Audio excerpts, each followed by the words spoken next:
We talk a lot about going green, right? Finding ways to live more sustainably and reduce our impact on the planet. Right. And we often hear about things like electric cars and renewable energy, but Yeah. um, It's a big one. Yeah. one of the biggest contributors to global emissions often flies under the radar, Yeah. And that is shipping. shipping. Yeah. It's this huge industry, obviously essential for global trade and everything, but it relies heavily on fossil fuels, and that means it's a major source of greenhouse gases. It's a tough one to decarbonize. Right, exactly. It's not like you can just plug in a giant container ship and charge it up overnight. Right. Not yet, anyway. Huh. Well, that leads us to today's deep dive. Okay. We're taking a look at a groundbreaking vessel that just might offer a glimpse into the future of zero-emission shipping. It's a Japanese ship called the Hanaria. The Hanaria. Okay. And what makes this ship so special is that it recently completed its maiden voyage, a significant journey, entirely without producing any CO2 emissions. Wow. A zero-emission voyage. That's impressive. It is. And it's not just some small experimental boat either. This is a vessel that can carry 100 people. Really? That's a decent size, then. That's incredible. So how are they doing it? What's the technology behind this? Well, at the heart of it is a really innovative hybrid system. It combines a few different things, hydrogen fuel cells being the star of the show. Okay, hydrogen fuel cell. So this is right in line with, Japan's push for hydrogen technology. Exactly. They've been investing heavily in this area for years. I think they hold the most hydrogen-related patents globally. Right. So they're really positioning themselves as leaders in this field, and now we're seeing it play out in the maritime sector. But yeah, hydrogen fuel cells are the primary power source for the Hanaria. Okay, so that's the main engine, so to speak. But you said it was a hybrid system, right? So what else is in the mix? So in addition to the fuel cells, they also have a biodiesel generator as a backup system. Okay, so that's probably for, I'm guessing, if there's an issue with the fuel cells, or maybe they need an extra boost of power, or... You got it. It's there to provide that extra layer of reliability and ensure the ship can operate even if there's a hiccup with the primary system. Makes sense. And are we talking like a regular biodiesel or something special? I don't have the exact specifications for the biodiesel they're using, but even standard biodiesel is a step in the right direction, yeah. Oh, for sure, for sure. It's still a renewable fuel source, much cleaner than traditional diesel.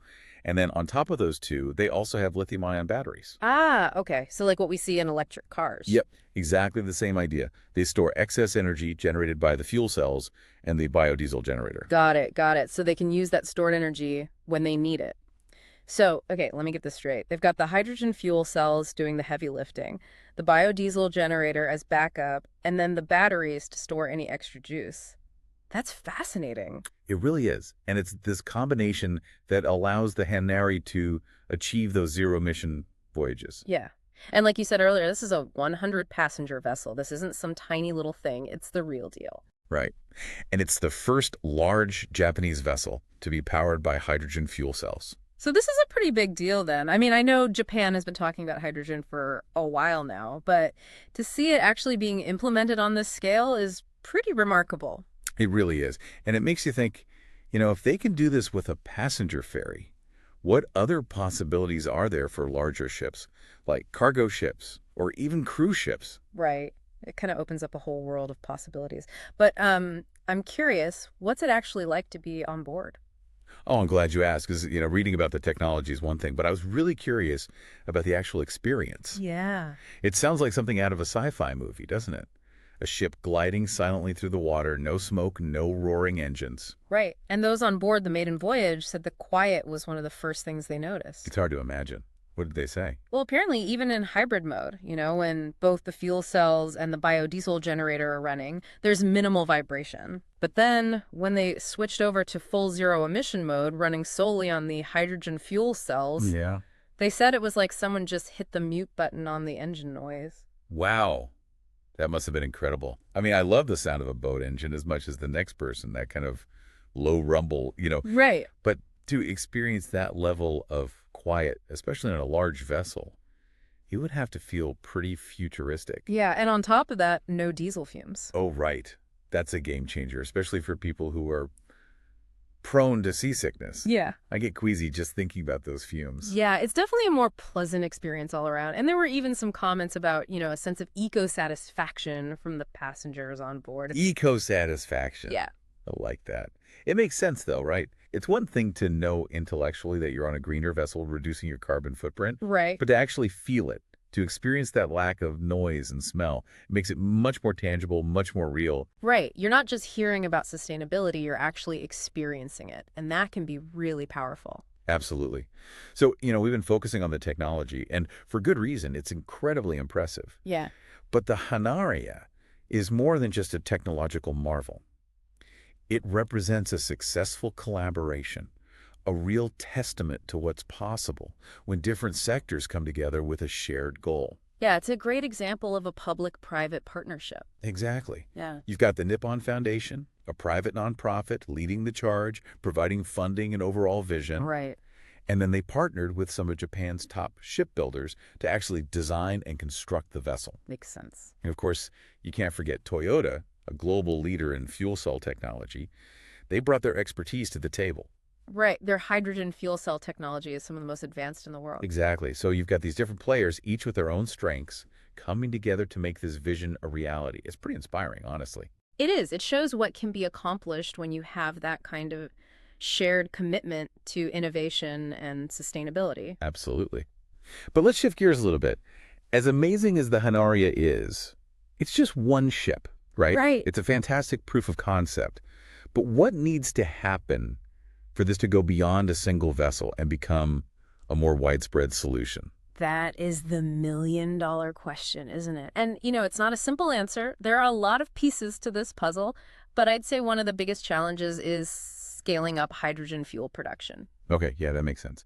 We need to be able to produce enough hydrogen fuel to power these ships, and right now that's a bit of a bottleneck. Right. And not just production, but distribution, too. We need the infrastructure in place to get that fuel to the ports where the ships need it. Right.